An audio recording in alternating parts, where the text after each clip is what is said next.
देखिए 16 तारीख को त्रिपुरा के विधानसभा के चुनाव में मतदान होगा और वहाँ पर पिछले दिनों में जो हालात बने हैं, जिस तरह की अराजकता वहाँ पर है, जिस तरह से एक असुरक्षा का माहौल वहाँ पर बना है, अनेक ऐसी घटनाएं हुई जहाँ पर सामान्य मतदाताओं से लेकर तो कांग्रेस के प्रत्याशियों तक के जिनको हिंसा का सामना करना पड़ा, ऐसी तमाम घटनाएं हमने चुनाव आयोग के सामने रखी। आज भारतीय राष्ट्रीय कांग्रेस से पवन खेड़ा जी, प्रणव झा साहब, मोहम्मद और मनोज त्यागी जी, हम एक डेलीगेशन लेकर यहाँ पर पहुँचे और इन सारी चीज़ों के बारे में किस तरह से वहाँ पर सुरक्षाकर्मी इन घटनाओं के तरफ नज़रअंदाज कर रहे हैं, उसकी पूरी शिकायत हमने वहाँ पर चुनाव आयोग के सामने रखी है। सर, क्या कोई स्पेसिफिक इंसिडेंट का भी जिक्र किया है? क्योंकि आप जो बात कर रहे हैं वो सामान्य जो त्रिपुरा में हिंसा होती है सामान्य तौर पे, चुनाव में कोई स्पेसिफिक इंसिडेंट की भी बात की है? देखिए बहुत सी घटनाएं वहाँ पर हुई, यहाँ तक के कि भारतीय राष्ट्रीय कांग्रेस के जो वहाँ पर प्रभारी है डॉक्टर अजय कुमार जी, इनके ऊपर भी बहुत बुरी तरह वहाँ पर भारतीय जनता पार्टी के कार्यकर्ताओं ने हमला किया था।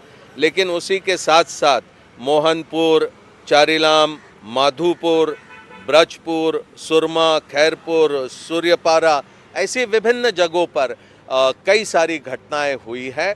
कई लोगों के ऊपर बहुत बुरी तरह वहाँ पर हमला किया। वहाँ तो एक नया वहाँ पिछले कुछ समय से एक वहाँ बाइक वाहिनी करके भारतीय जनता पार्टी के कार्यकर्ताओं ने शुरू किया है, जिसके ज़रिए वो वहाँ पर बहुत बुरी तरह आतंक फैलाने का काम कर रहे हैं। मुकुल जी, कल वोटिंग है, क्या आशंका है? कौन भाई बताइए। मांग क्या की है? हमारी मांग बड़ी स्पष्ट रही कि चुनाव आयोग को समय रहते ही वहाँ कार्रवाई करनी चाहिए और जो भय का माहौल है हमारे वर्कर्स के बीच में, वोटर्स के बीच में, उस भय के माहौल को दूर करने में सिर्फ और सिर्फ चुनाव आयोग ही कुछ कर पाएगा।